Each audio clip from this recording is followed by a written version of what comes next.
Good evening, Bhavna.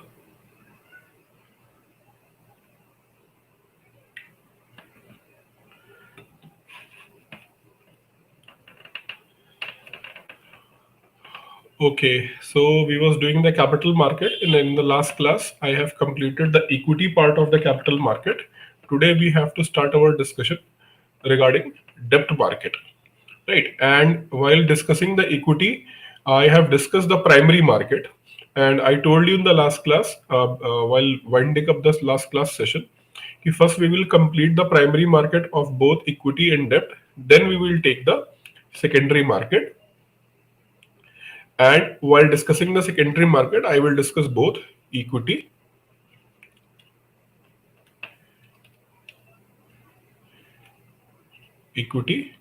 and debt market simultaneously.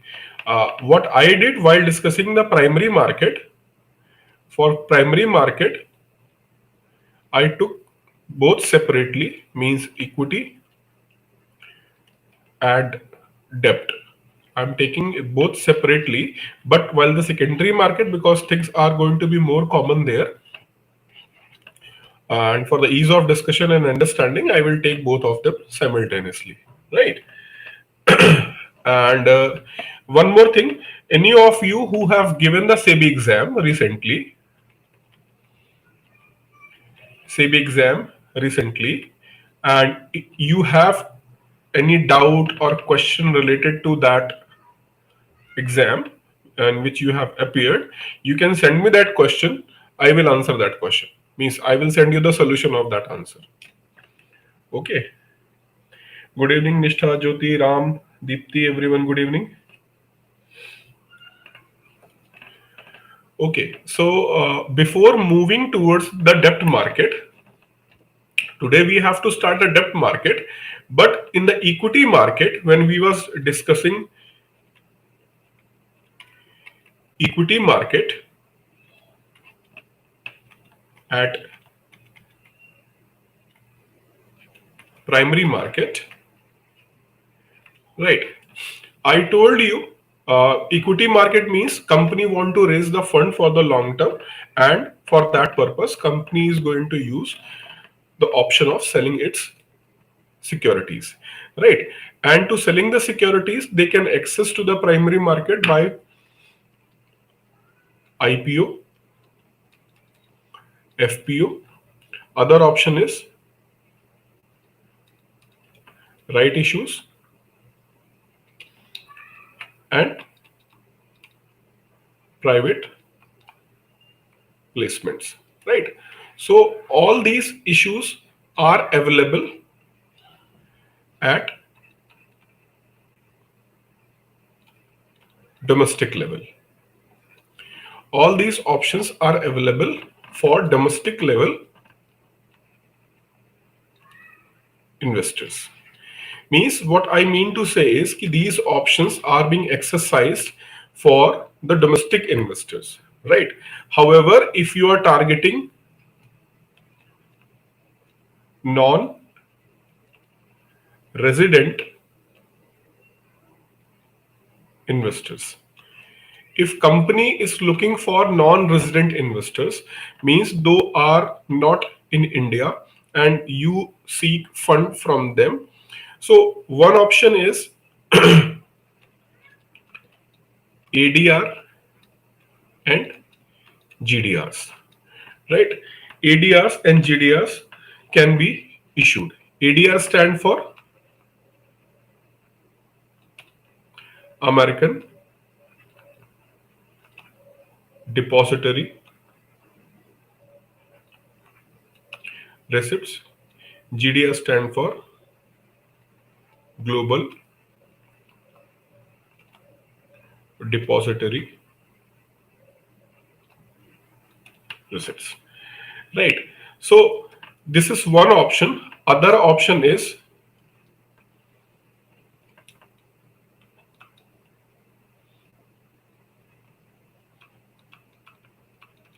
listing in foreign stock exchange. So company can list themselves in the foreign stock exchange, and under that process, they have to go for what? They have to go for IPO in that stock exchange, right? So for example, New York Stock Exchange, any Indian company can go for it, but generally it is cumbersome and costly process. Cumbersome as well as costly. I told you ki at IPO level, even in India, a lot of things have to be provided by the firm, and you have to hire the merchant bank and all other things are being there. So it is little bit costly thing. But yes, you are going to tap a big market, right? Like New York Stock Exchange, one of the world's biggest stock exchange, or even the biggest stock exchange of the world. You are going to in the largest market, right? So you can get more and more money. But if you do not have a such kind of the requirement, so it is going to be a bit expensive for you to be listed there. So that's why these options are better suitable option, right? Better suitable options that American Depository Receipts and Global Depository Receipts. And I already explained you in the chapter of balance of payment. Just a small hint. ADR means what? ADR means company A, that is Indian company, right? Indian company. They will, what they will do? They'll contact. They go for merchant bank in US, in Citibank, right? And they are going to provide you your merchant bank. They are going to have shares of company A, right? And this is going to be available in stock exchange in the form of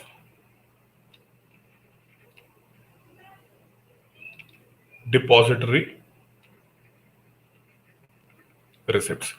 Depository receipts means the actual share. The actual share of a company is remain going to be with the Citibank, right? On the behalf of that share, bank is going to issue a kind of token which we call as a depository receipts. Depository receipts assures that the shares is with the bank, right? So merchant bank will charge some commission, and through the sale of the shares, whatever the money is going to be received, Citibank is going to sell the share of company in the form of depository receipts. And when these shares are being sold, money will be received by the Citibank. Citibank take his commission, and the rest of the money they will transfer to what? Company A, right? So this process, when it happen in America, that is known as American Depository Receipts. And when it happen in any other country, the same process, we called it as a Global Depository Receipts.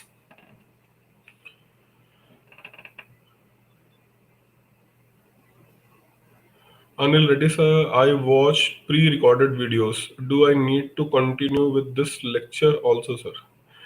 Anil, fine means if my point is कि whenever you are going to watch live lecture, you want to start with the live lecture. Suppose anyone who is watching today's first lecture, they can continue. Generally, whenever I explain the things, I'll try to explain in such a manner. Even if you have not watched the previous classes, you should not be like going completely blank. I always try to explain in such a manner you can grasp at least 70-80%, 60-70-80%, even if you are first time in the lecture, right? But still, because 60-70% it's not sufficient. So anyone who has joined today, my recommendation is at least you should go to that lecture from where I have started that topic. So for example, you can go to the topic of what?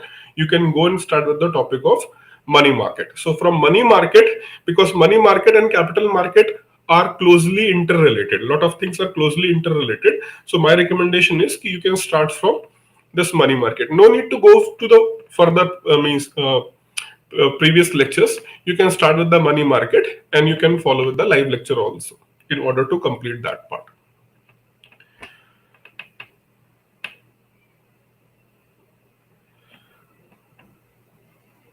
Can we trade Amazon stock in National Stock Exchange to the depository receipts?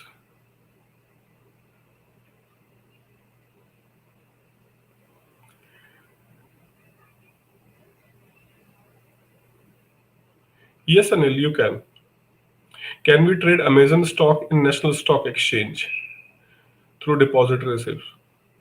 I am coming to the Indian depository receipts. First, understand this receipts. This is for ADR and GDR. Then I'll go to the IDR. Okay, so American depository receipts are having highest liquidity. ADRs are highest liquid in comparison to any other country's depository receipts, right? So this is why they have distinct name ADR, whereas the other countries' depository receipts, they are just considered as a global depository receipts, right? So this is how an Indian company can raise the fund by selling off their equities, right? So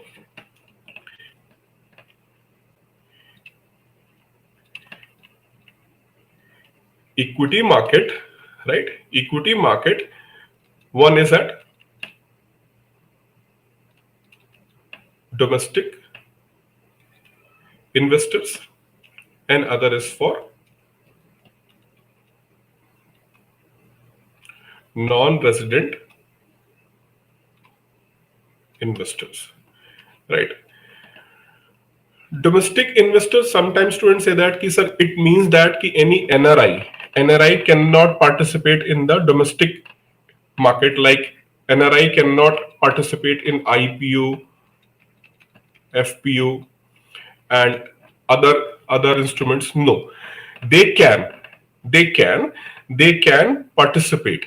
Means what it means that for the domestic investor we have what? For domestic investors we have all these instruments available at primary and secondary market, right? We have it at primary and secondary market, all these instruments. So any investor who is interested to invest in India, they have to come India. So in this case, investor have to register himself with all regulations provided by the SEBI or RBI. So SEBI and RBI is going to put certain terms and conditions, and you must follow that terms and conditions in order to invest in the domestic market instrument which are available at primary and secondary market. Whereas when company is going to use this route, non-resident investor route, in this route company is going to do what? Company is going to offer ADR and GDR. Company is going to offer ADR and GDR, and under this ADR and GDR, right, foreign investor need not to comply with all terms and conditions put forward by whom? Put forward by SEBI and RBI. Here in this case, when a company issue ADR and GDR, company have to comply with all SEBI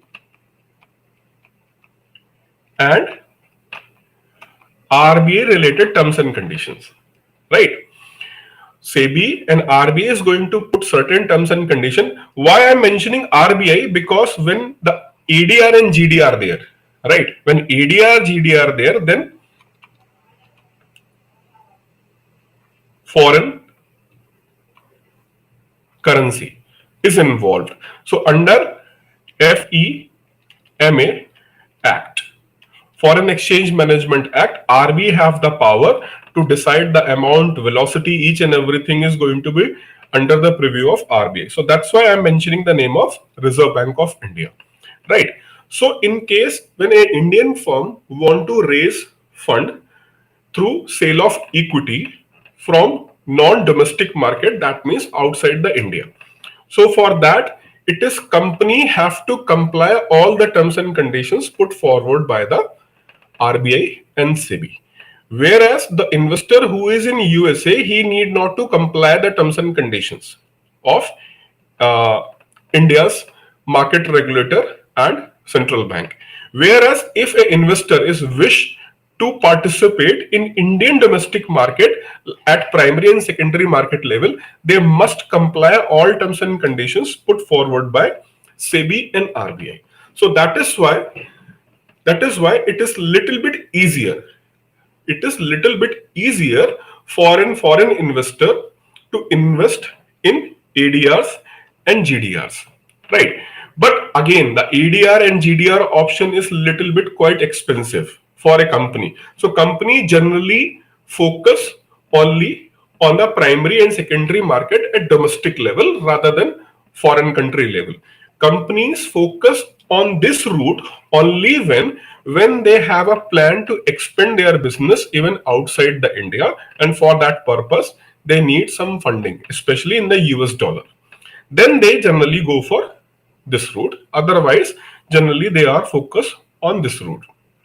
And when big companies like Reliance or TCS, they will go for this option. They will go for this option to list themselves in the big foreign exchange market, because that is a biggest volume market, right? So these are the things.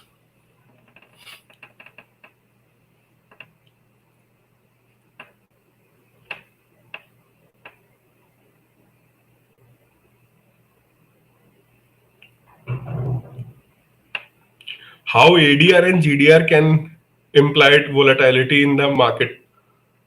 ADR and GDR is not going to create a volatility in the Indian market. They are going to create a volatility in their domestic market. It is foreign institutional investors, FIIs and FPIs. They can create a problem when they all of a sudden they will take their money back. If they are going to what? If they are going to pull back their money, right? Then it is going to create a problem for you. Okay, so ADR and GDR is not going to impact the Indian market. ADR and GDR is going to impact because the investor who is investing in ADR and GDR, that is investing through their security market. So if they are investing through their security market, how it is going to impact Indian market? It is not going to impact the Indian market. Number one. Number two, ADR and GDR route is used by the firms only when they feel that they need an investment in the foreign currencies. Otherwise, they will not go for this ADR and GDR route. They will focus only on the rupee route at the domestic level. At domestic level, when the foreign investors are investing in your market, right, and they can start selling off the equities, right? They will sell the equities and they pull back their money. So that is going to create a high volatility. So that is why when the foreign investor is investing in India, SEBI and RBI is going to put stringent terms and conditions in order to hold the volatility or to stabilize the market, right? Why the FPIs and FIIs, they have stringent terms and conditions? That is why, because once they will start pulling back their money or they are pouring the money, same problem. If they are unnecessarily pouring the money in the Indian market, foreign currency, then you have to stabilize your rupee, right? Foreign exchange is going to destabilize. So in any case, means extraordinary pull or push by the foreign investors, especially in the stock market, is going to create a problem. So that is why it is stringent conditions required here, right? So it is going to impact larger in comparison to ADR and GDR.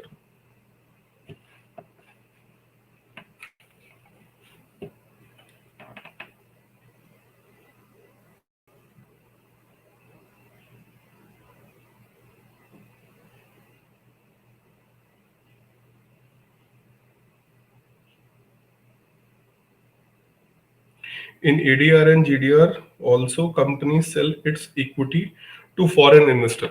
Company sell its equity to foreign merchant bank, and that merchant bank is going to hold the security.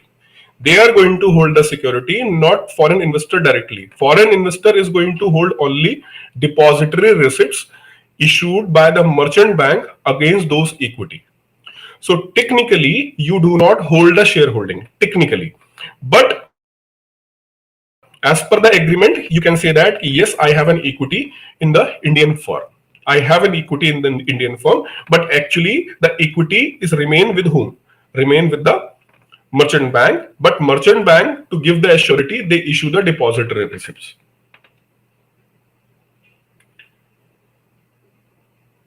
So FII only factor, what is mean that? So why? Please elaborate your question. I didn't get that.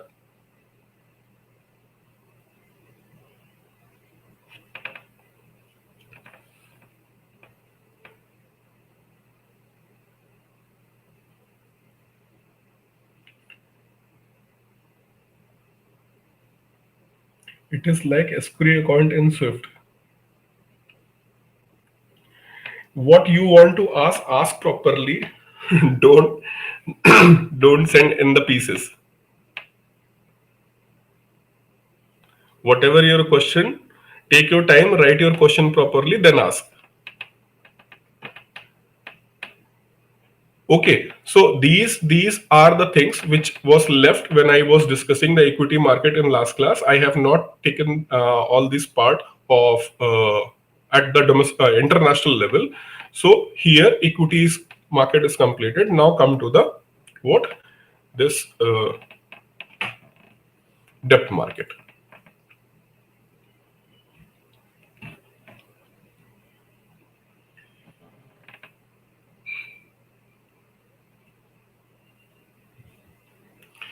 Merchant bank is going to trade that thing. Na? Merchant bank is going to, if they are going to sell the security, they are going to charge the commission. They are going to charge the commission whenever company is going to pay the dividend, right? When company is going to pay the dividend to their equity holders or shareholders, some amount of money is also going to be given to the merchant bank. So this is the reason why they want to hold all these things. Citibank or all the big banks of US and Europe, they are involved in the merchant bank activities. That's why they are big banks, right? Unlike in the Indian banks, because RBI put a lot of restrictions. RBI put a lot of restrictions. They are not being allowed. For example, in the case of like what he has asked about Amazon. So, for example, if Amazon, there is a company Amazon and they want to invest in India. They want to invest in India. They have two options. Either they can list themselves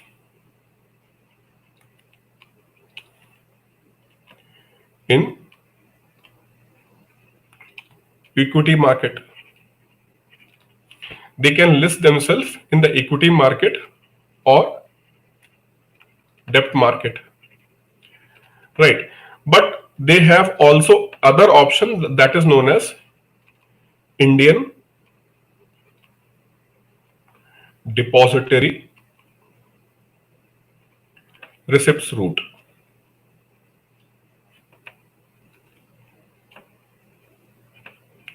Indian Depository Receipts route. Under this route, like ADR and GDR, here what will happen for this case? Amazon is going to contact an Indian bank. Example, SBI. So Amazon went to SBI and they have given, suppose that 2% equity. 2% equity to SBI, right? So 2% equity equal to, suppose that 2 crore shares, right? 2 crore shares, each share at price of rupees 100, right? Or rupees 100, right? each 1,000, suppose that. Each shares at the price of 1,000 rupees, right? Now, this Indian bank SBI will go to stock market and will issue depository receipts against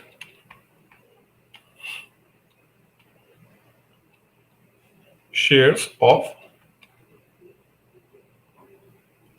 Amazon, right? Amazon, and they will sell it, right?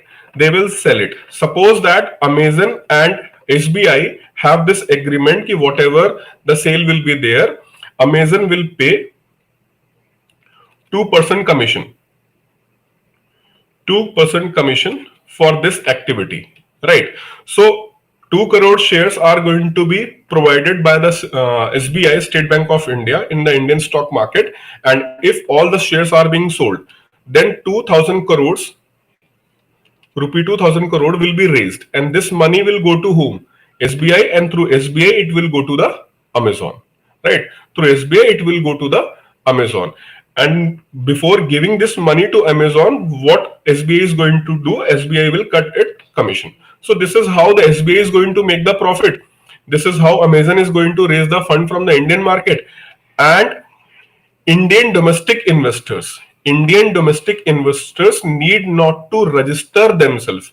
Indian domestic investors need not to register themselves with American regulator, American Central Bank and their market regulator. You need not to register. For example, if American investor want to invest in India, they have to register themselves with the SEBI, right? And follow all the KYC and other norms. Whereas in the case of American Depository Receipts, they need not to register in India. Similarly, if Amazon want to sell their equities in the Indian market, they can do this thing in this way. Okay.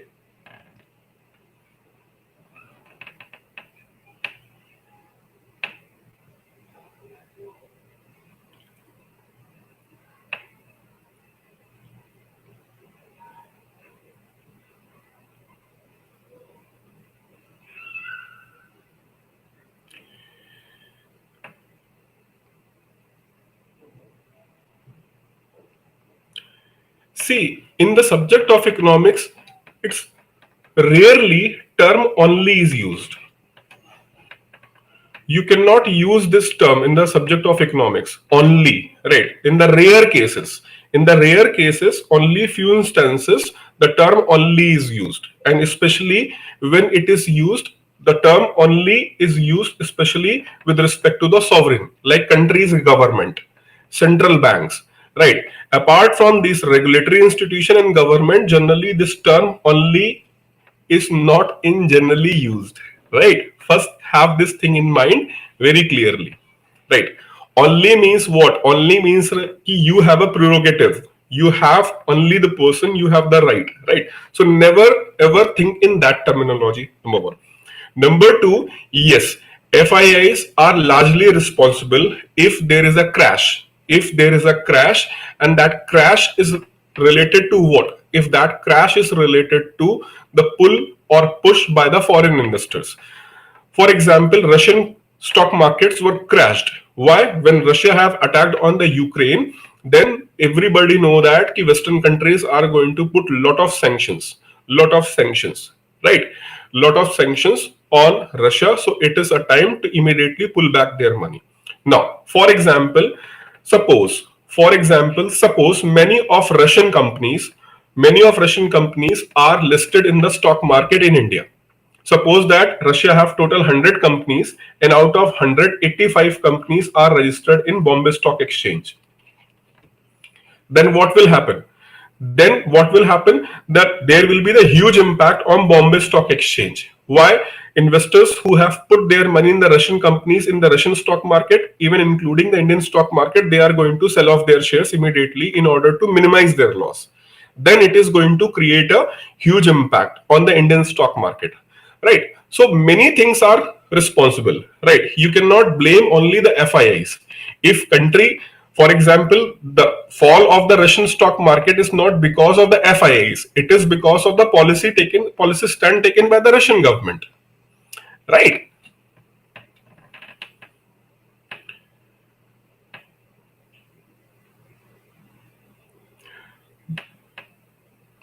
So we can say that in terms of foreign money pullback, crash, then yes, then in that case, yes, FIAs are largely responsible.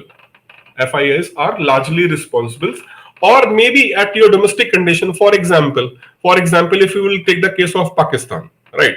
So for the case of Pakistan, it is not because of the FIAs. It is the poor policy and the government policies are responsible for the pullback of the money by the foreign investors.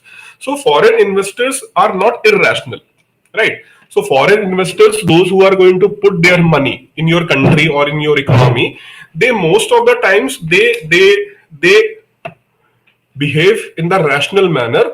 But the problem, when you are rational, right, when you are rational and you are taking the rational decisions, but in the market, apart from the rationality, it always work like a wave, right?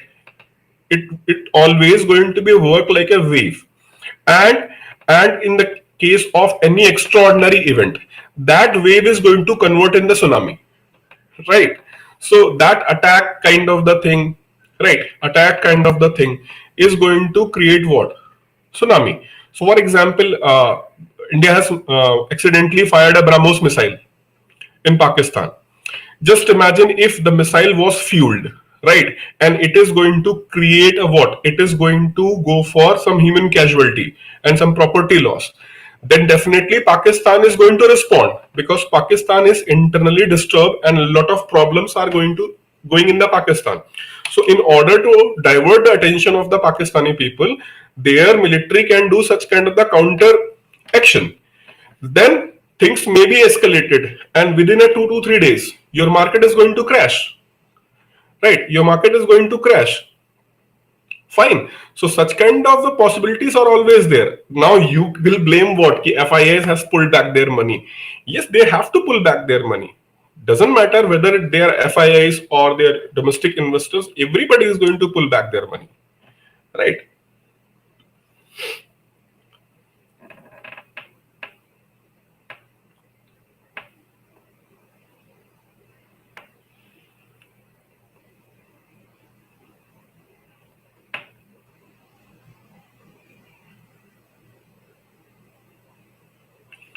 Yes. Stan was having a question, sir. Do the listed companies have to pay commission fees to stay in the list? Yes, yes, you have to pay. Most of the stock exchange, for example, in India, except the national stock exchange, all the stock exchanges are what? They are being run by the board and private people. So you must have to pay to be stay there, right? And there is no free lunch. There is no free lunch in the stock market, right? So you must have to pay. And in India, you have to pay in the rupee, and the foreign stock exchange, you have to pay in the foreign currencies, right? So we know that the stock market is a long-term market. So why can't the investors wait for the certain time to go things are normal? When you will invest your money, only then you will understand, right? Only then you will understand.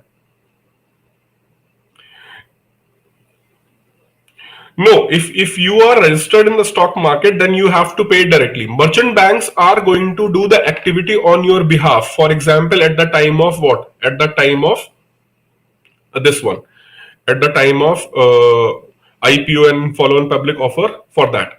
For example, in the case of Amazon here in the case of Amazon is not going to list himself in the Indian stock market. So Amazon need not to pay any fee. Who is going to pay the fee? SBI is going to pay the fee. So after fee, they are charging the commission of what? 2%. So their calculation of 2% commission is inclusive of the fee they are going to pay in the stock market for the purpose of selling the shares of Amazon in the form of depository receipts.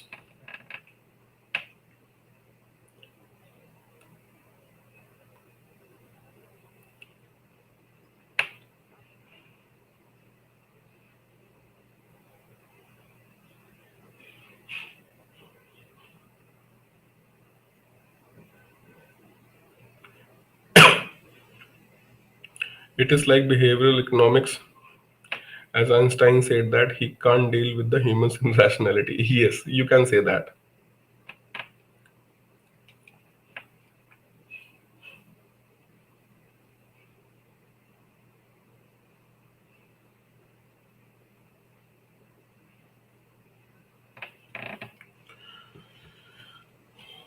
Okay. When company will decide to raise money through debt, right? Now the question is what kind of the debt they are going to raise? They are going to raise for working capital, or they are going to raise for long term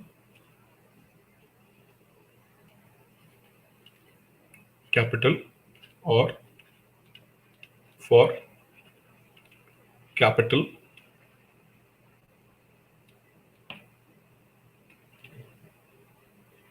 investment purpose. So for that working capital requirement, you can access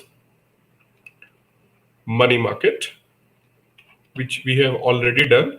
For the purpose of long-term capital requirement, they can go to the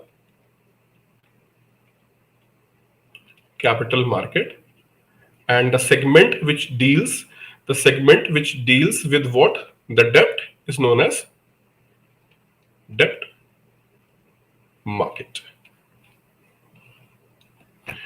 Debt market, right? So there is a equity market and there is a debt market. So debt market, as we know that here the debt market is for long term requirements, right? Long term requirements. So for debt, here in the debt market, this company A, which want to raise the debt for the long term requirement, they will use the capital market. In the capital market, you have to issue debt security. You have to issue the debt security. Okay. So till then now, the debt is going to be raised by the company for the long term requirement, and for that company is using what? Domestic market. Domestic market. Company have another option. Company can go for what? Company can go for non-resident market. Like I have just explained you about ADR and GDR. Similarly, here a company can go for the non-resident market, means market outside the India, in order to raise the debt. But we are not going to discuss this right now. We will discuss it later. First, we will focus our discussion in the Indian domestic debt market. Okay. So Indian domestic debt market, we are going to discuss all these issues. So issuing the debt securities. Issuing the debt securities.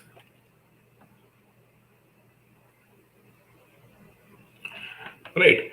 Now, debt market, if we will look the debt market,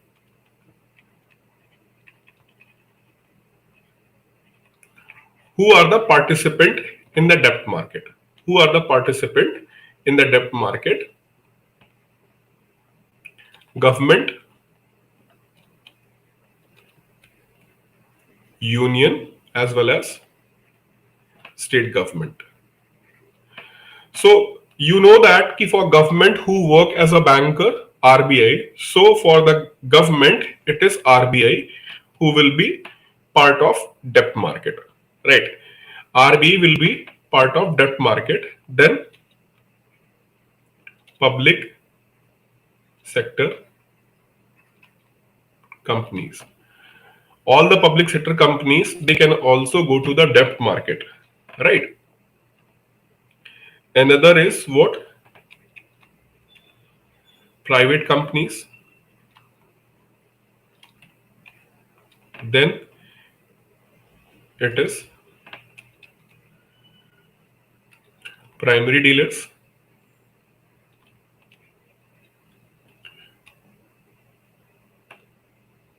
investors, and intermediaries. Right. So debt market, here you can see that government, public sector, private sector, primary dealers, investors, and intermediaries. So that's why sometime this debt market is further classified as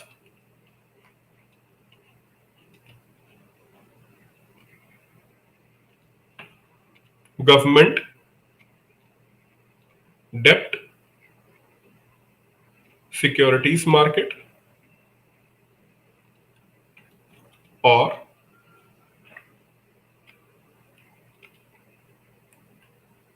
GSES market or gilt market.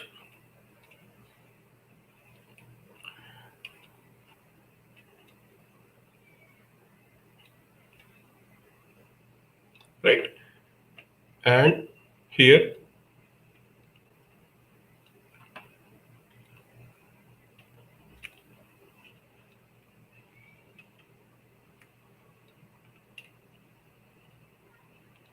private debt market, commonly known as, means this term debt market is also known as bond market. Bond market. Right. So sometimes this market is commonly known as bond market, means the term, when the term use bond market, it is referring to this. Why it is not referring to this? It is being referred as government bond market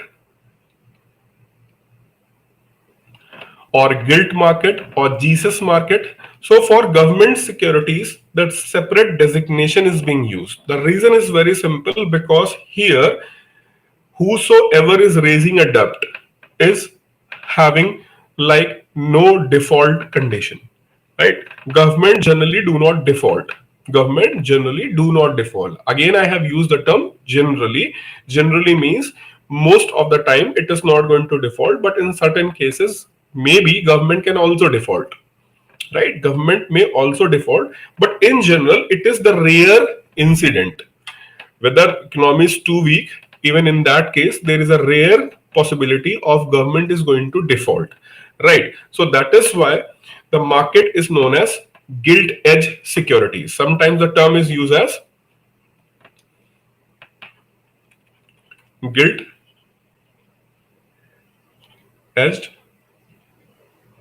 securities, right? Gilt edge securities. So gilt edge securities is referring to what? It is referring to government debt securities.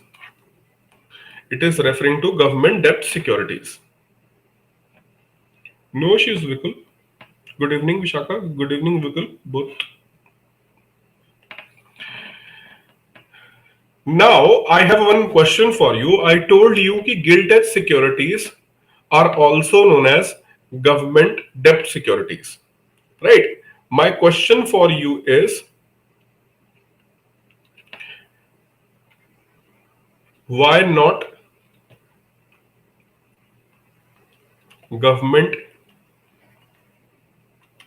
equity securities?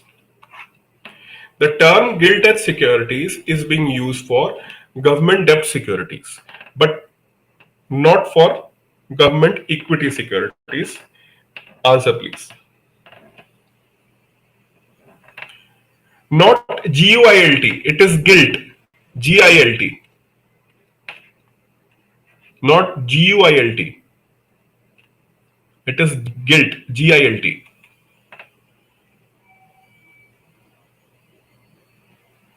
Okay. So why this is not being used?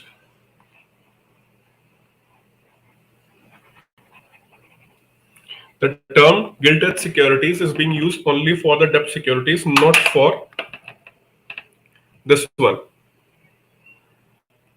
equity securities. Answer please.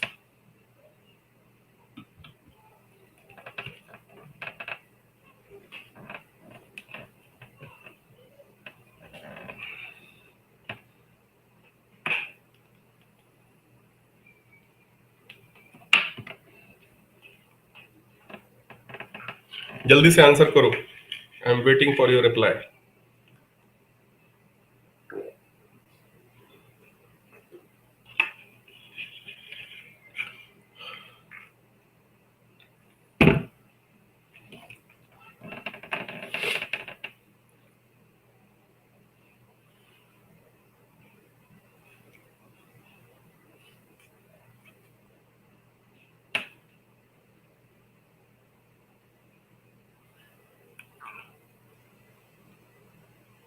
Because through this we get debt, not equities. अच्छा. नहीं. This is not a right answer, Jyoti. Government is not a company. Okay. What about PSUs?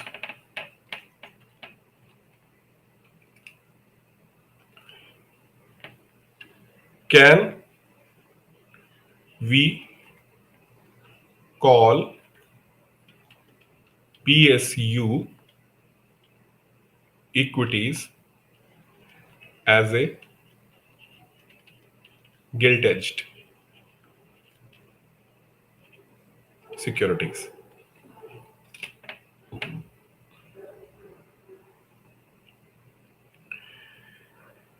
Surya, you didn't get my question. My question is, can we call PSU equities like equity of HAL?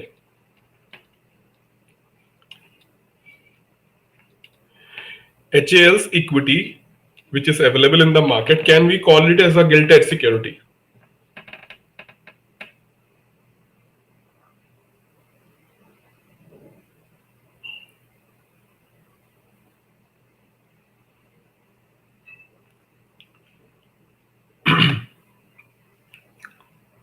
Private sector undertaking.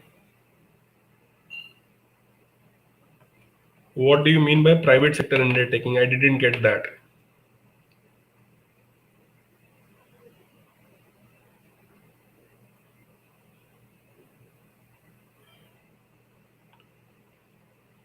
No answers.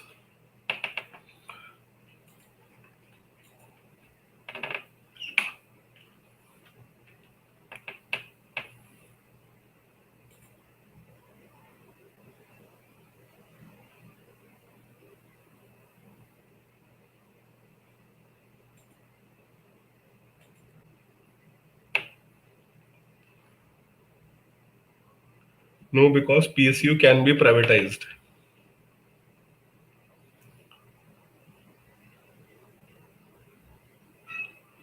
No, because after PSU equity are sold, they no more remain of the government.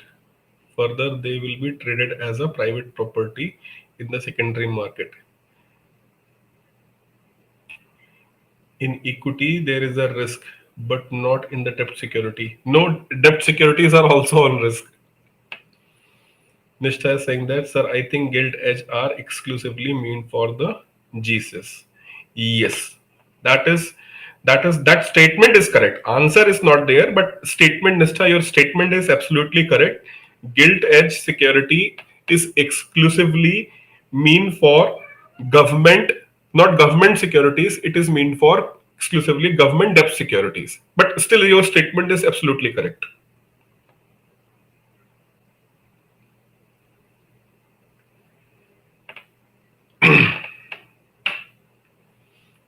Acha. Now stop thinking and just understand what I am going to explain you here. Right.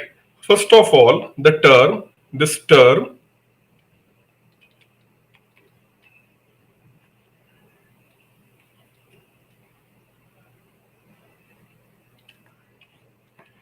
term was started in UK.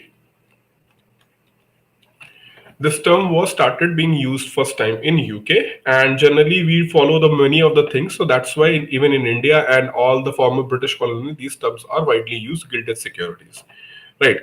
So the reason is through gilded securities,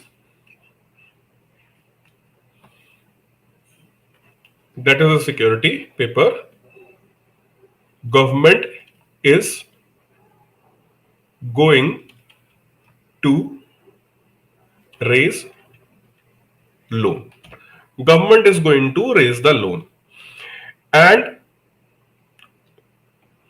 other securities, for example, a private company's security, the term is replaced by the government private company.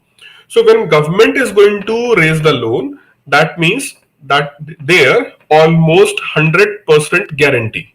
100% guarantee of repayment of the loan by the government, because generally it's the rarest of the rare case when the government is going to default, right? Otherwise it is almost 100% secure. So in common parlance we do call it as a 100% secure, because in the rarest of the rare cases we have seen that there is a default by the government, right? So that is why this unique feature is available only in the government debt security. That is why to distinguish themselves, to distinguish that government security from any other debt security, it is was coined as a gilt edge, right? होता है ना कि in family there are, means suppose that 2-3 siblings are being there, and then means in the commonly generally in joint family or big family, lot of cousins are being there, और उसमें से फिर होता है ना कि अरे ये तो एकदम हीरा है, राइट, ये बच्चा जो है घर का हमारा हीरा है, ठीक है, he can't do anything wrong. So similarly here also gilded security is like hira hai, means it is shining, it's have the shine, a kind of shine. So that's why the term is used as a gilt edge, right? One thing. Second thing, why not government equity? So I think somebody has commented here and he mentioned that ki government is not a company, and that was an absolutely right comment. Government is not a company, right? So there is a no possibility of having an equity. Equity can be raised by what? Equity can be raised by a firm which is registered under a Company Act. Only then they can raise the equity. So government is an organization, not a company. So there is no question. There is no question of government security in the form of equity. It is not possible. It is simply not possible. The government equity will be there. The possibility is maybe government companies equity, but there is no term like government equity. Government is not a company. Means you cannot hear this thing. What government? You are not going to hear this thing. This thing means what? Ki government is going to list foreign ministry or defense ministry in what? In the stock market. It is not possible. Government is an organization. It's not a company. So that's why there is no question of having a government equity shares, right? So this is absurd, right? Vague and absurd. Now a firm, there is a government, and government has created a company. For example, HAL, Hindustan Aeronautics Limited. So government is holding 70%, GOI is holding 70%, and 30% hold by HAL himself. So 30% is holded by the HAL and 70% holding with the government, right? Government has decided to offload 10% equity. Government has decided to offload 10% equity, right? We call this process as a disinvestment. We call this process as a disinvestment, right? We call this process as a disinvestment. When we called it as a privatization, some people think that disinvestment, and even in the literature, sometimes disinvestment and the privatization are interchangeably used. No, they are not same thing. We are different, bro. We are not same, right? So Disinvestment and the privatization are the two different terms. When we say disinvestment, it means that what it means that it means that government is selling its equity. We call this process as a disinvestment, right? We call it as a disinvestment. There are various type of the disinvestment. I will discuss it later at appropriate level. But right now, what you have to understand what disinvestment means. Whenever government is going to sell their shares, right, in a particular company, right, then we will call it as a disinvestment, right? And when any disinvestment is going to dilute government's majority shareholding in company, then we will call it as a privatization, right? So here if government is going to sell the 10%, right, 10% is still in HAL. If government is going to sell its 10%, still government hold what? 60%, HAL board hold 30%, and 10% is with public,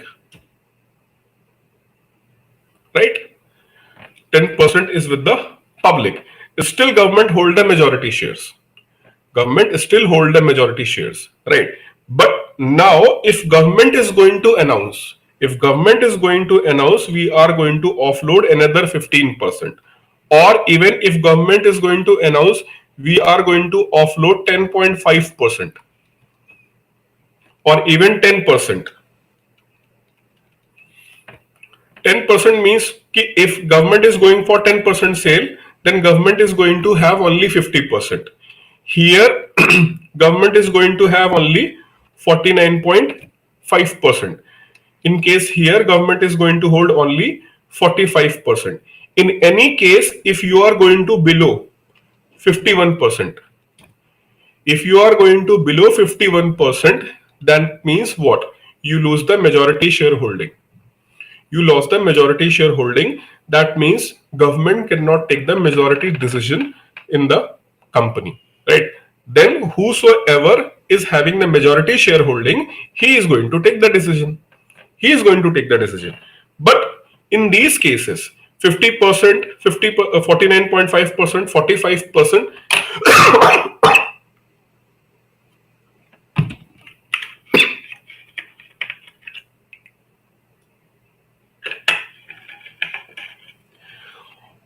in all these cases, government lost the majority, but still government is a single largest shareholder.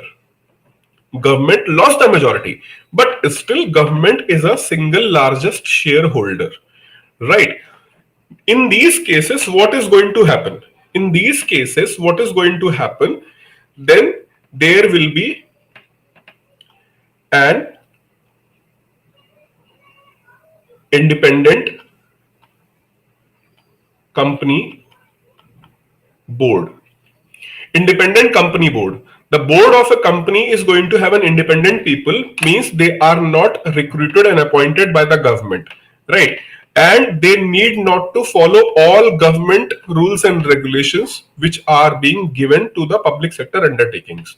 Now this company is having more freedom to take decisions, right? They need not to take permission from the government each and every time to take certain actions, necessary actions required for the investments, all these decisions, day-to-day working.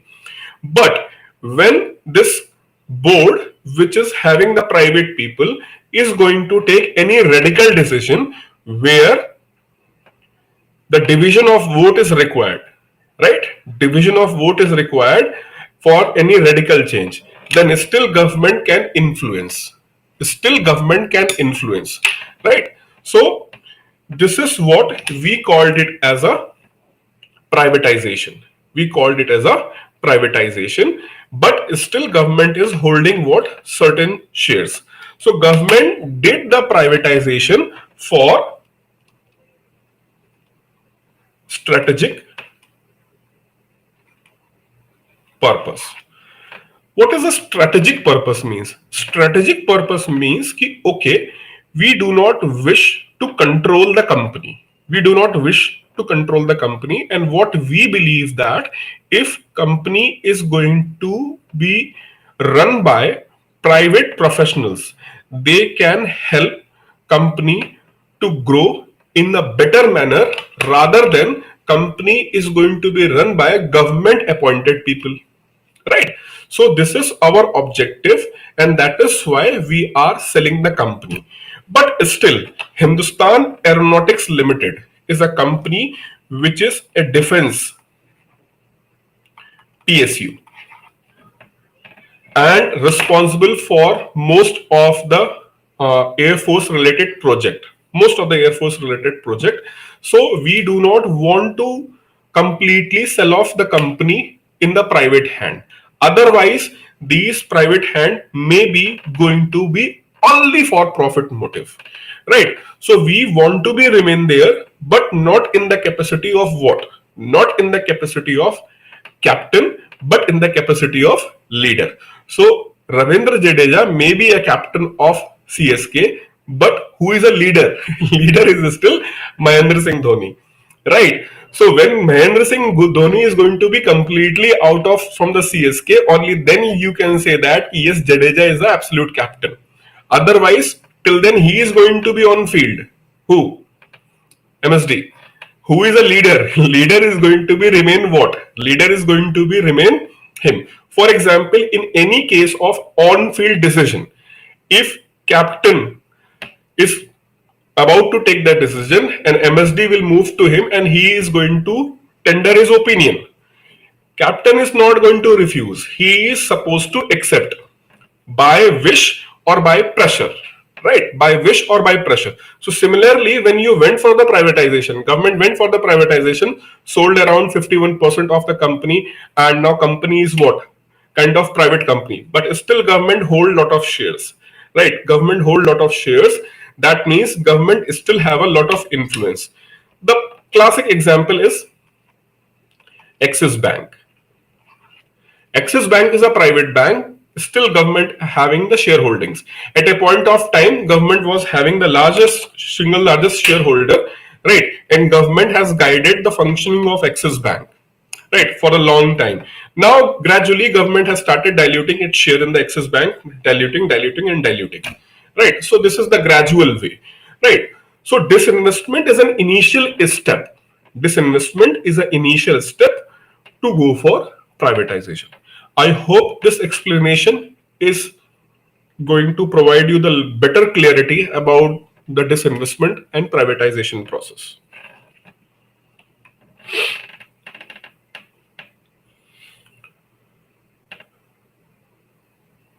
No, every privatization is not in a strategic disinvestment. No. Sometimes government want to sell further, right? First, government will sell 10%, then 15%, then 30%, then 40%. Finally, they will go for complete what? Complete offload of their shareholding. So it is not for every time. When government is going to offload their equity in a company which is previously held by the government. For example, in HAL, they sold another what? 15%. Now the government have 45%, right? Government have the 45%, and government is going to have this shareholding 45%. Government decided that no, we will not further dilute. Then we will call this as the strategic disinvestment. But if government has mentioned that gradually we are going to offload and we will make it private, then it is what? It is not a strategic disinvestment. Government do not want to run that business. Government do not want to run that business. For example, in case of the oil marketing companies, right? Oil marketing companies, government completely want to detach himself, right? Government completely want to detach himself because any time when the prices are going to rise in the international market, government is always under pressure.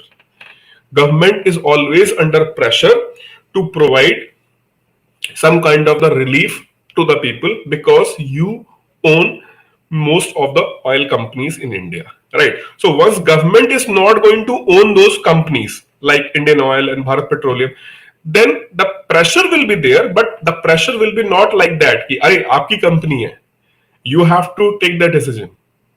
Then when the government is not going to have a shareholding and government is going to offload all those shareholding, government can say that we can request to the private company, but we cannot force the private company to bring down the prices, right? So this is what sometimes you can go for the complete privatization also. Government do not wish to run that business.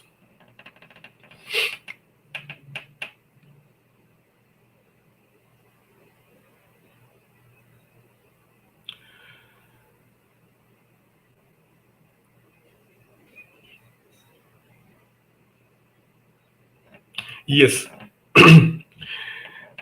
Actually, earlier government has tried to go for this strategic disinvestment of the Air India. Jyoti, I will come to your question. It is not humanly possible for me to answer all those questions at once.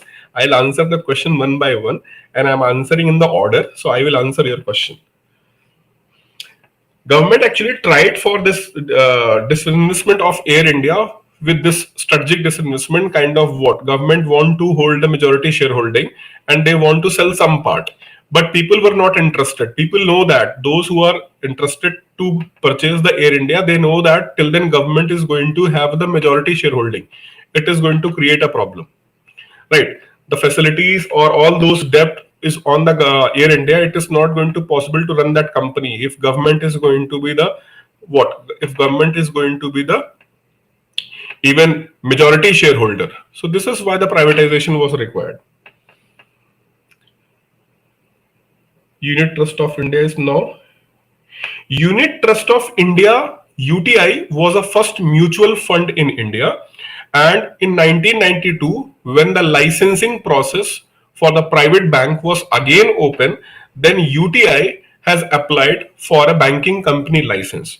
So UTI is a different entity and UTI Bank was a different entity like ICICI and ICICI Bank, right?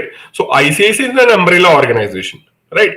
And that umbrella organization have one separate company, that is what? That is ICICI Bank. So UTI is basically a mutual fund and that mutual fund have a long track record in India to work as a financial company in India. So that's why in 1992, when the licensing process was started, they got the license to run a bank, that is UTI Bank, right? UTI Bank, where the UTI mutual fund, Government of India, and many further entities have their shareholding.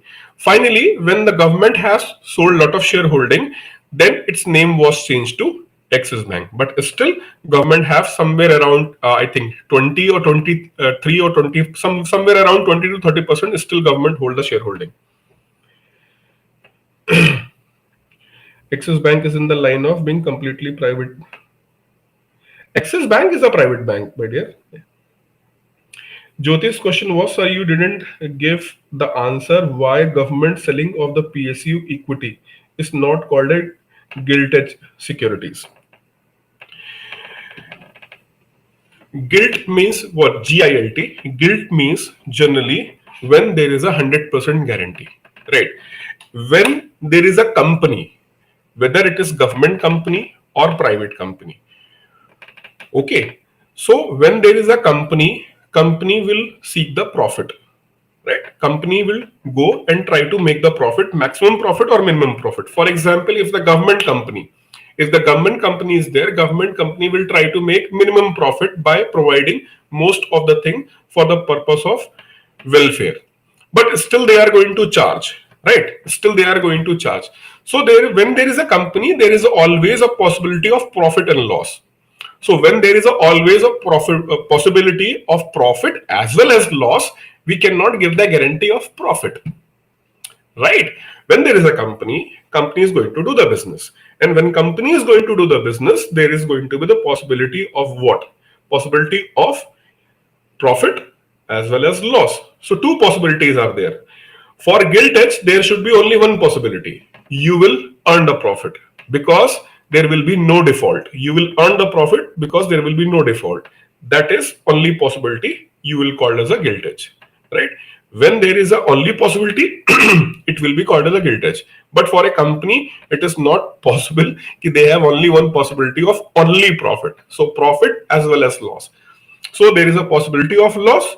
That's why it cannot be called as gilt edge.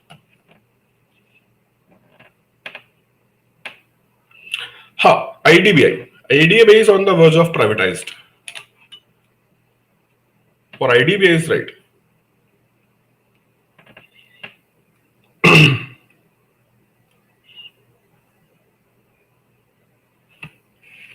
Abhi clear?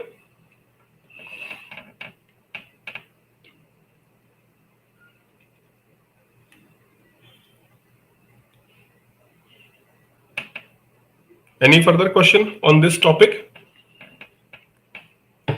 If you have any question, quickly ask. Otherwise, I will move further.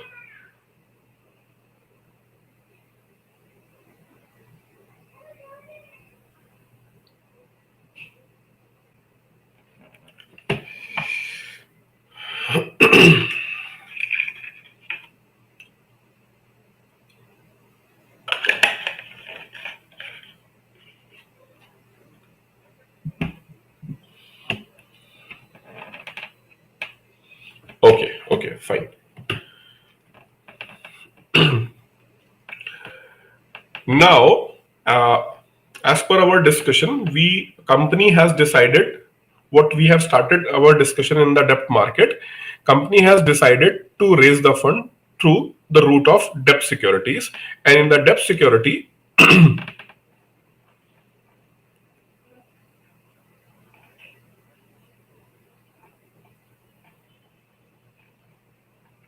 okay. So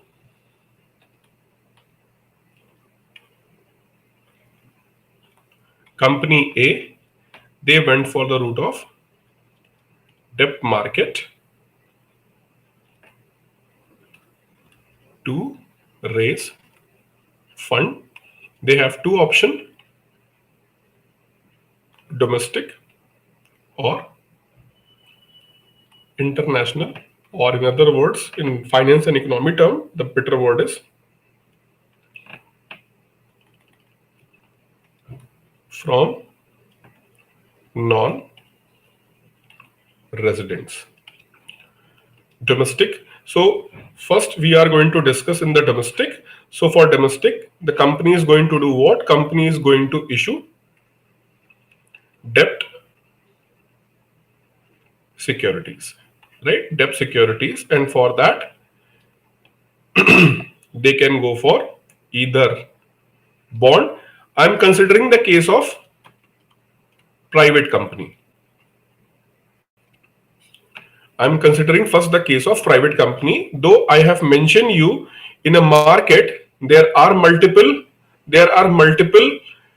participants. There are multiple participants like government, public sector company, private company, primary dealers. There are multiple participants, right? And among these multiple participants, these are here to raise debt. These are here to raise the debt, whereas a primary dealer, investors, and intermediaries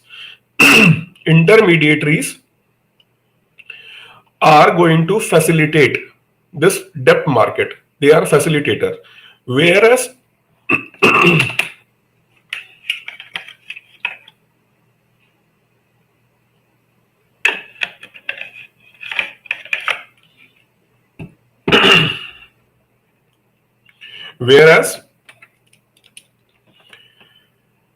these primary dealers and investors, they are here to provide the fund, right? So first I am taking the case of a private company, then I will take the example of public sector. Though for public sector I already almost explained the most of the thing regarding disinvestment and privatization, but still I will do that thing. But first I am going to take the case of private company here, right? So considering A as a private company in this example, they choose the domestic market, and under the domestic market they can issue either bond or debentures. They can issue bonds and debentures, or they can go for bond as well as debenture, or they can go for bond or debenture. So bond plus debenture, only bond, or only debenture. Right. So three options basically they have. So can anybody want to enlighten us what is the difference between bond and debenture?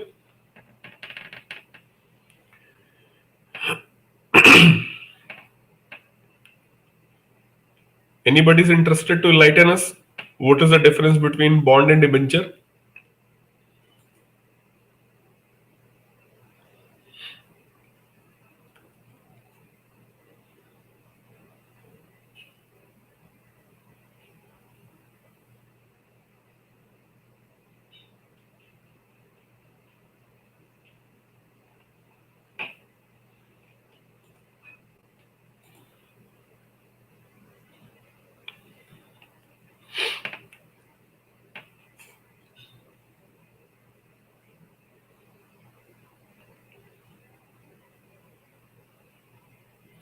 Bond in a short-term market, debenture in the long-term market. Bonds are longer duration, like 20 to 30 years, whereas debenture are the shorter period, 10 to 15 years. Debentures are mainly issued by the corporates, where bonds by the government.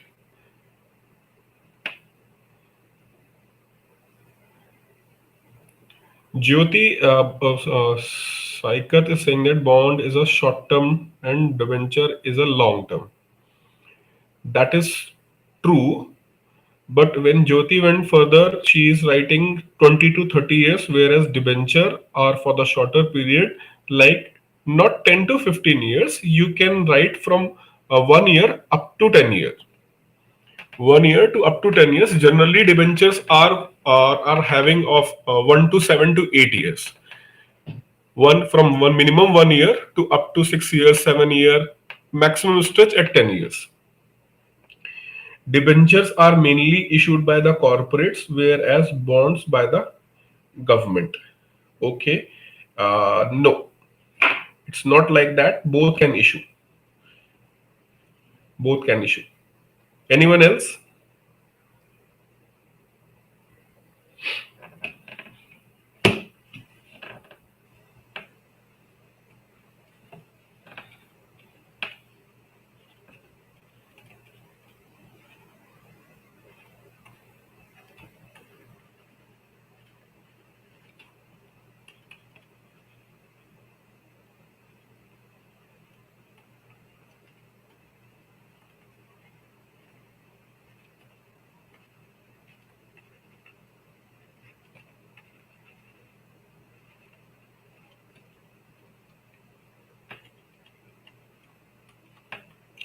This is the main difference between bond and debentures. So if a company is going to issue a bond, right? So company is going to issue a bond, company is going to put something as a collateral. Against that, they are going to raise the bond, right? So for example, company is going to raise the bond and company has mentioned that in case of default, we will try to sell our property in order to return your money. But it doesn't guarantee the amount. For example, company is going to raise 1000 crores. Company is going to raise 1000 crore from the bond, right? Company is going to raise 1000 crore from the bond, and for that bond, company has put its manufacturing unit as a collateral. And this manufacturing unit is having the worth of 1000 crores, right? So against that, they have raised the bond. They have raised the bond. So when you saw that, okay, they have raised the bond against its manufacturing unit, means what? If I will purchase this bond paper, then definitely I am going to get a profit. Why? Because in case of company is going to lose or company is on default, then company have to sell its manufacturing unit in order to return the money, right? In order to return the money. So I'm getting very happy कि okay, the company is not going to default, right? So if company is not going to default, that means what? We can call it as a gilt edge. No, you cannot call it as a gilt edge, because okay, company is not going to default, that's right, but it doesn't mean that the company is definitely going to pay you. Confused? See, company told that they are raising 1000 crore rupees from the market, right? They have issued what?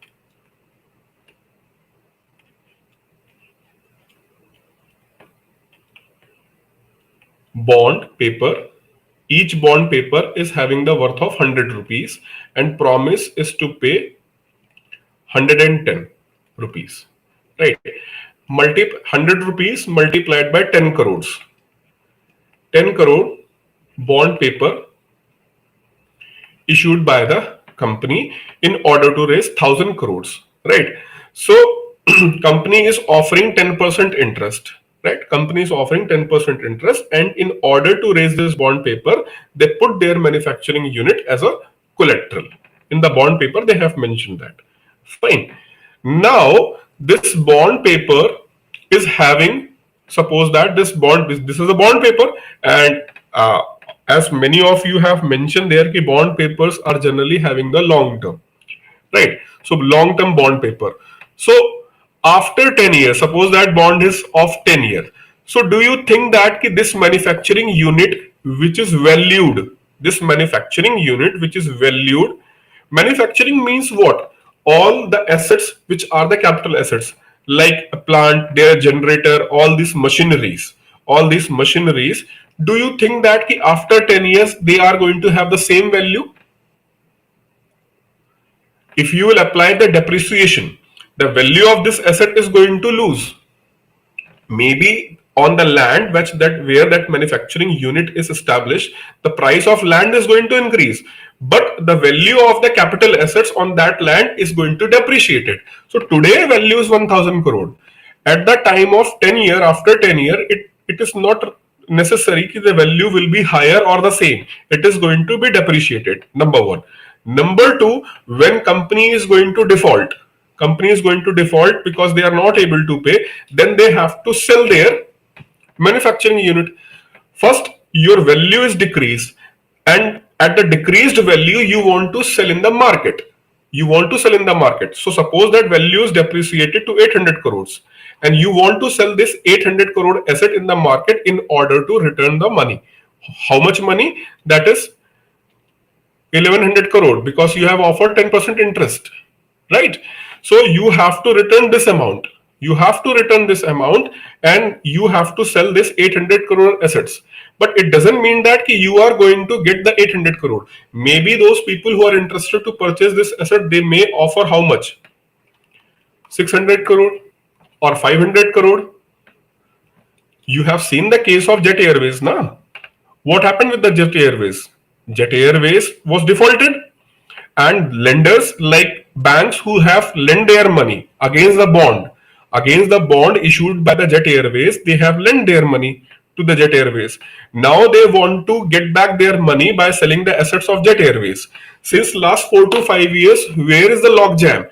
Because the investors like bank, they are looking at this money, but those who want to purchase the Jet Airways, they are only providing this money. So that is why for last 4 to 5 years there was a logjam.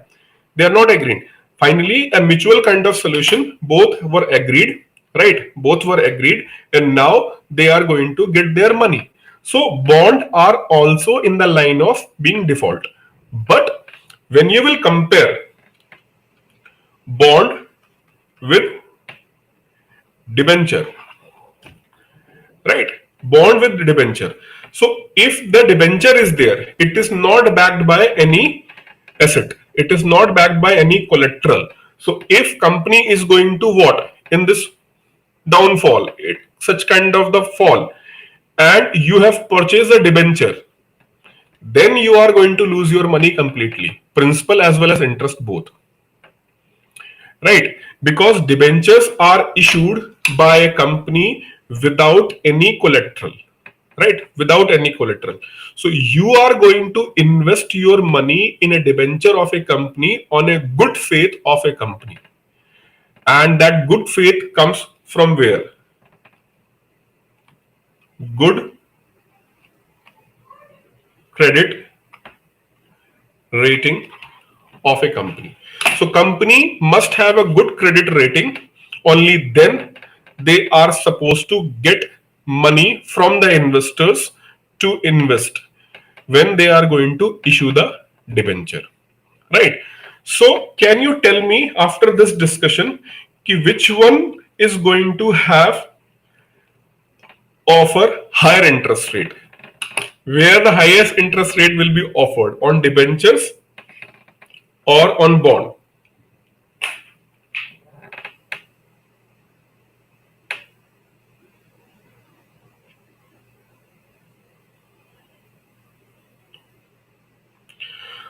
Surya, that is a definition from Investopedia. All debentures are bond, but not all bonds are debentures.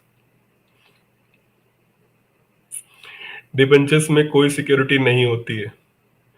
अभी तक कहां थे आप?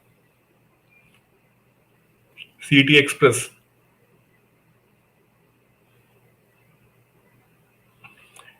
Yes, like DICGC works on the behalf of banks. Gitanjali Jadhav. What is his name? What is his name? Means?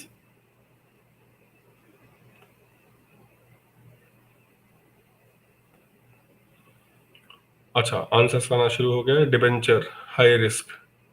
Sir, do we need to practise numericals on time and value of money? No, numerical practice करने की जरूरत नहीं है.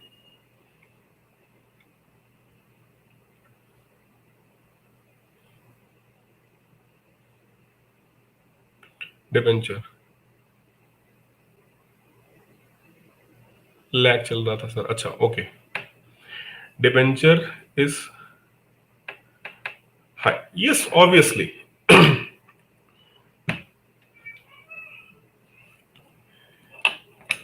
Okay, so a debenture or bond ka, I hope the theory is clear in your mind for bond and debenture, right?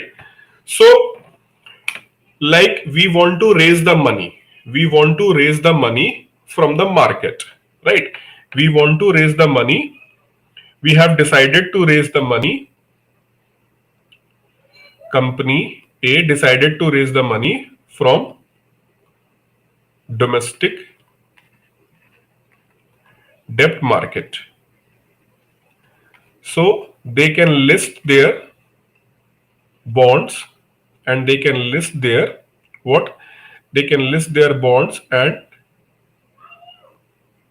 debentures in stock market, right? So almost the process which we have studied in the case of IPO, in the case of issue of IPO, the process is almost remain same. The process is almost remain same except one inclusion. One inclusion, that is credit rating from at least two credit rating agencies approved by RBI. So rest of the process, hiring a merchant bank, doing the process and all almost remain same, right? But you have to be what? You have to do an additional work. That additional work is of what? Appointing, means getting the credit rating from two credit rating agencies which are being approved by whom? Which are being approved by RBI. Right, this is an additional process you have to follow.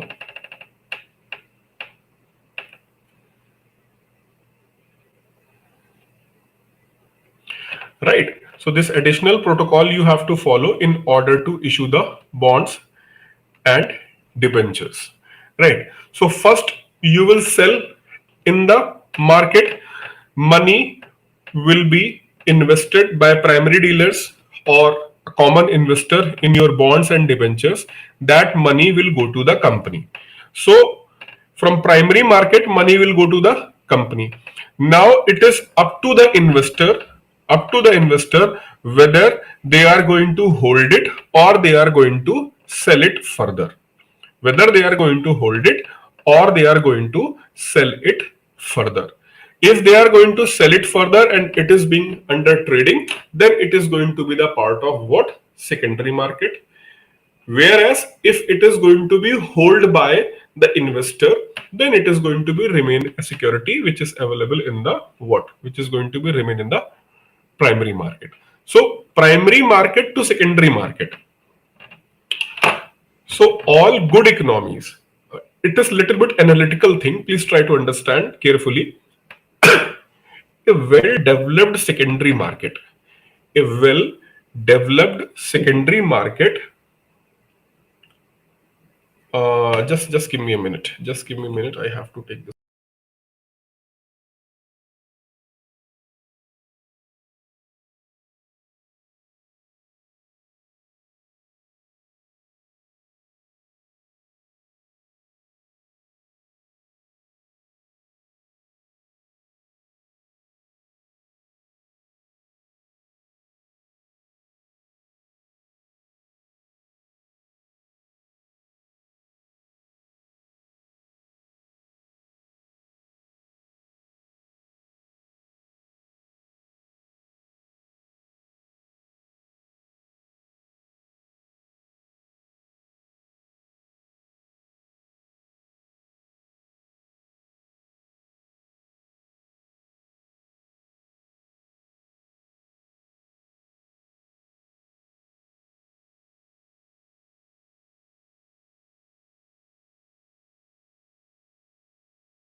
Sorry for this interruption.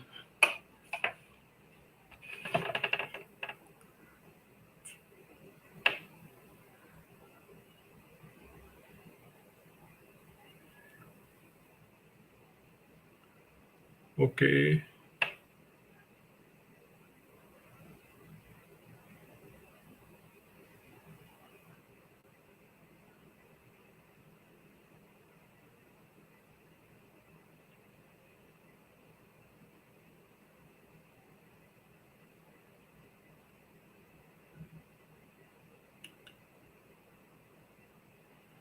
Divyanshu, can you provide 15 to 20 questions for the descriptive practice in advance?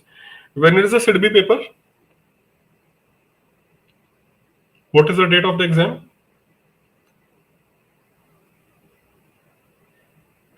I will provide the questions. Don't worry. Questions I will provide.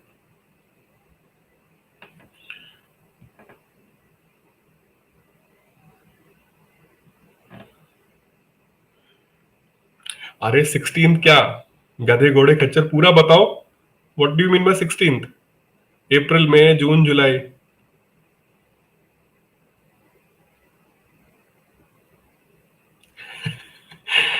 No. I don't believe in the haste.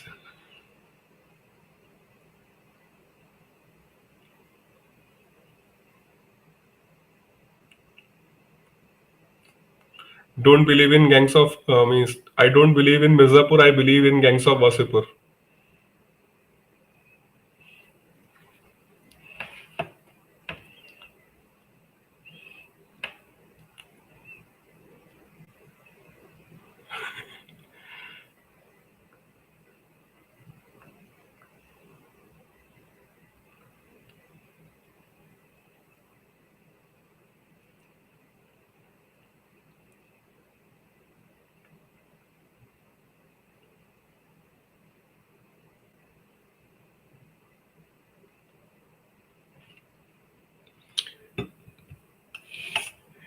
Not like that, todpod. It's like मारूंगा नहीं लेकिन तेरे कह के लूंगा.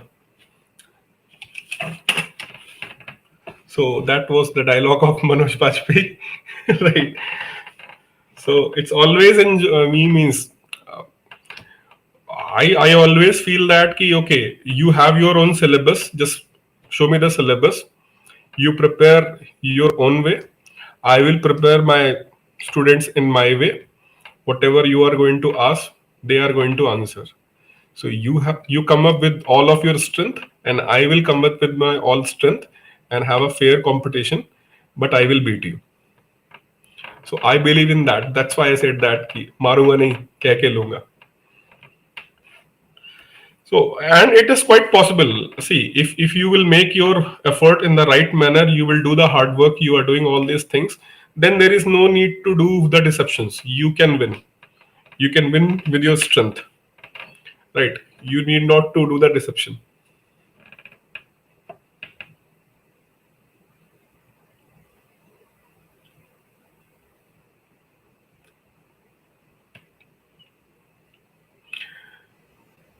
Connect, just do that. Do that. Most of the students who are here, they can validate this thing. You can go for it. There will be no issue. You will going to learn and understand each and everything.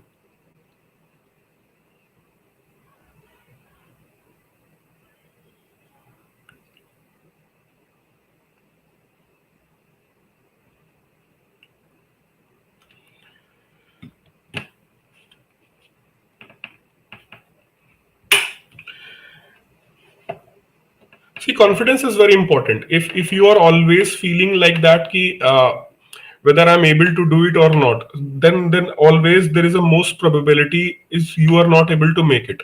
So you have to be remain confident, right? You have to be like what last man standing kind of the attitude, right? So until unless you are not having this kind of the instinct or attitude, it's a more possibility of failure rather than success. So this is the first prerequisite. You must have believe in yourself. I will do it. First. Second, for that you have to stretch yourself in a gradual manner to do the hard work, not all of sudden. It's not like Instagram reel, right? It's not an Instagram reel ki in a 1 minute you are going to get whatever you desire. It's a time taking process. You have to stretch yourself so that it can be the permanent stretch rather than just like a wave, sometime up, sometime down. It not be like that, right? So confidence. Second thing is what? The continuity, right? Confidence, continuity. Even some person is doing the continuous hard work of 3 to 4 hours on daily basis, right? And another student who is doing in this fluctuations, the hard work is in fluctuations, right? He is doing the hard work in fluctuation, and on an average he is going for 7 to 8 hours, right? He is just like what this kind of the fluctuation, and he is 3 to 4 hours. He is having the more probability to get selected rather than him, because fluctuation means what? Ki some few things are you are going to miss, and then you have to work on it again, miss and work again. Whereas the people who are consistently doing this work, they have always have the higher probability. And this is what I am telling you with my all experience, being as a student, being as a failed person, right? Being as a teacher, being as a mentor. So whatever I am telling you, this thing I am telling you with my last 20 years experience, right? So you need not to be extraordinary hardworking. The smart work, what people mean to say with smart work, I don't believe in that. What I believe in the smart work is what? The smart work is you should be more consistent. You should be more what? Kind of having a confidence, right? Consistency and confidence. So believing in the consistency and confidence equally with the hard work is a kind of the smart work, right? Smart work means doesn't mean that in from this part they are asking more questions, so I have focus on that part. It's not like a smart work. Smart work is the management of the confidence, management of your consistency along with the hard work. That is the thing, right? So you have to work on this thing. You can clear the exam. No need to worry.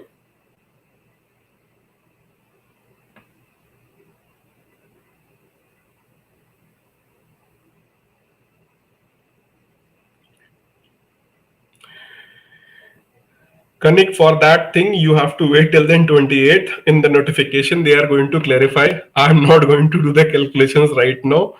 Don't worry, don't be confused. On 28th of March, they are going to come up with the notification. In that notification, they are going to clarify each and everything. From there, you can get the clarity. Gitanjali, I have watched a few of your videos. You are an amazing teacher. Thank you. Gitanjali, my name is Rahul Tiwari. Writing is not required. No need to mention anywhere. Just focus on it. Right. You will speak, you will lose. If you will not speak, that is in your mind, only then you are more focused to implement it. Right. So always have this thing in your mind. No need to, whatever is your plan, there is no need to discuss with anyone. Just have in your mind and try to implement it. Writing on the walls and papers, mentioning it and everywhere, it's not going to work. If it is in your mind, you can do it. If you have this thing in your mind, I have to wake up early in the morning at 4:30 p.m. AM. There is no need for the alarm. If you have this thing in your mind, right? I have to do it. Once you are determined, you need not any alarm. Automatically, you are going to wake up at that time. Tried and tested. उसके बाद फिर सोना नहीं उठने के बाद.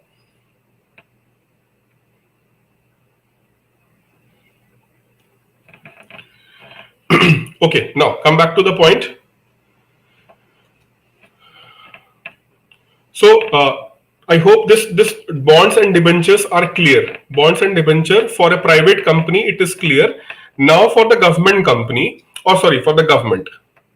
For the government, how government is going to raise the debt. Government is going to raise the debt. Government, I told you, can raise the debt through treasury bills and cash management bills. Treasury bills and cash management bill. Other is government bond, right? Government bond. So for government, we do not use the term. It's no term like government debenture. Why? Is government is going to put any collateral? No, government is not going to put any collateral whenever they will issue. Whenever they will issue the bond, then why it is called a bond? Because it is being issued by the government who himself as a guarantee. So government itself is a guarantee. So that is why the paper, security paper, which is issued by the government, that is called as a bond rather than debenture. Though they are not backed by any physical collateral. No physical collateral is being put there, like in the case of private firms or public sector companies, they will put certain physical assets as a collateral while issuing the bond paper. But whereas the case of the government, there is no need to have any kind of the collateral because government itself is a guarantee, right? So that's why we will call it as a government bonds, right? And the term this GSS gilt edged. Jesus and gilt edge is not only used for government bond, but it is also used for treasury bills and cash management bills. So for all these, we use this term Jesus and gilt edge securities. Right. So this is the instrument how government raise the fund. If it is for the long term, then they will use the government bond, and it is a part of capital market, that is debt market. And these instruments are used in the money market, right? These instruments are used in the money market. And government bond, generally they are minimum 1 year to up to 40 years. Generally, they are not of even 1 year. Government bonds are of 5 years, 3 years, 5 years, because 1 year they can go for treasury bill, 364 days treasury bill. So they are not generally of 1 year, they are of in general, but they can go for 1 year also. But in general, we can see 3 years, 5 years, 10 years, 15 years. 10 years and 7 years government bonds are most prominent in the market.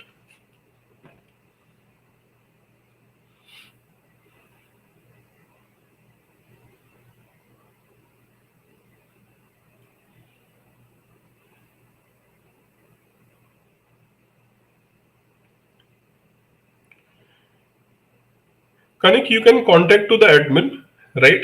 You can contact to the admin of Crack Grade B on the given number. If required, they will connect with me also. Ashok ji, who generally take the calls on this, he is also one of the finest person to provide the career guidance. You can talk to him, and if required to have any kind of thing related to what related to this finance, banking, and all, then you can connect with me also.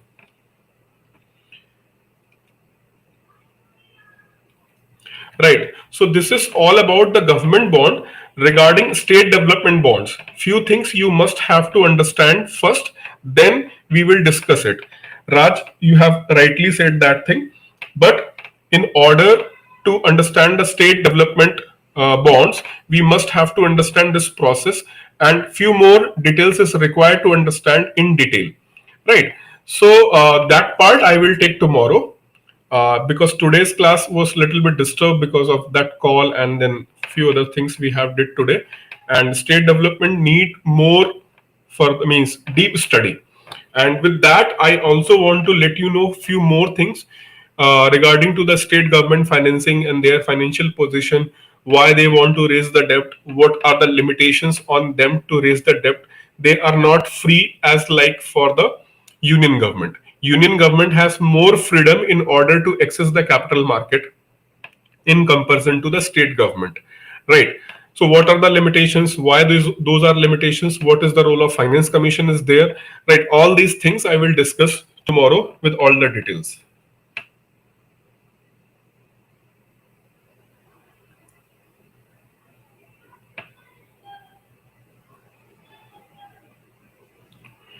For 2022 report, I am asking. I will cover that, don't worry. 2022 report.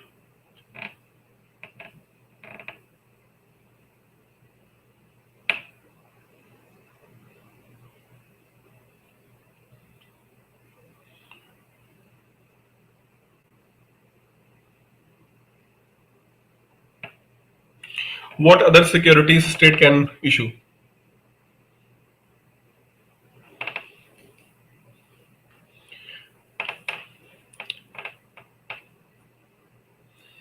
State is an organization, na? State is an organization. State is not what? State is not a company who can issue the equity, right? So the same thing is what I have explained for the union government. The same thing applied for the state government. Union and state government, they are going to issue what? Bonds. And for the short term fundraising like treasury bills and cash management bills, for short term they have a mechanism with the RBI, right? This is what I'm telling you, na, ki this need a detailed discussion, and it is not possible right now because time is almost over, and it need to be discussed in detail. Short term funding for the state governments, then I'll explain you what kind of the instruments are available for the state government, right? For example, for this union government, I have already explained the treasury bill and cash management bill when I was discussing the money market. Right. Now I have to discuss for the state government. So state government, what are the ways for the state government to raise the loan or fund? Right. How it is being restricted? What are the mechanism? All these things need a detailed discussion.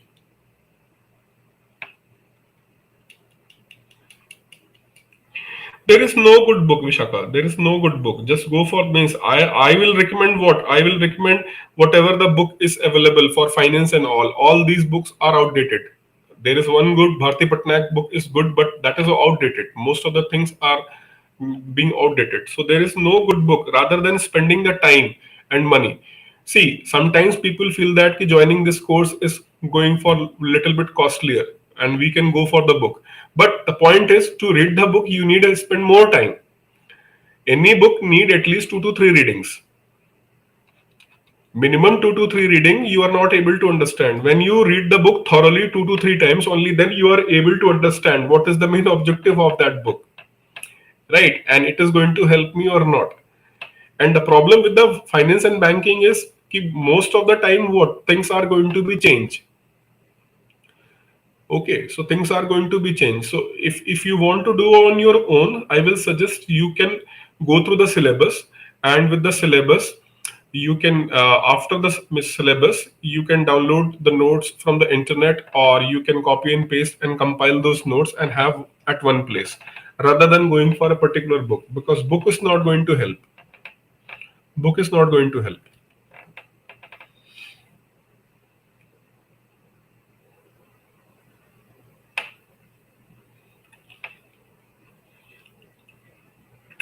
अरे राज भैया हम बोल तो रहे हैं आपको, काहे नहीं समझ रहे हो? What I am telling you is कि we need a detailed discussion, right? I am not going to open that thing because I open the thing with the proper care and proper handling. So I am not going to just cherry picking. I will do the thing completely, right? So wait for the next class. I will explain.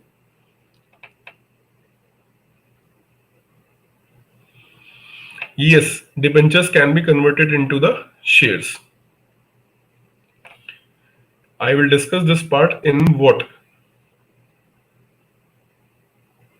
I will discuss this part when I'll explain you foreign currency convertible bonds. Under that, it is more appropriate to understand the convertible debentures and convertible bonds. Right? It is more means appropriate to understand there rather than here, because maybe people are going to get confused. Okay then, everyone, good night. See you tomorrow.